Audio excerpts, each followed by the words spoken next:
নমস্কার। পূর্ণ রবীন্দ্রনাথ ঠাকুর। মাগো আমায় ছুটি দিতে বল, সকালকে পড়েছে রে বেলা, এখন আমি তোমার ঘরে বসে করবি শুধু পড়া খেলা। তুমি বলছো দুপুর এখন সবে, না দাদা সত্য না তাই। একদিনে কি দুপুর বেলা হলে বিকেল হলো মনে করতে নেই। আমি তো বেশ ভাবতে পারি মনে, চুপতে দেবে মাছের থেকে বাগদি বুদ্ধি চুপতে বলে নে।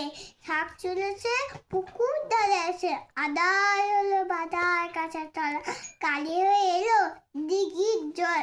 হাতের থেকে সবাই ফেলে, হাতের থেকে এলো গাছের দল। মনে কর না উল্লু সাথে তারা, মনে কর না সন্ধ্যে হলো দানো, রাতের বেলা দুপুর দুটি হয়, রাত সমানে কেন? নমস্কার।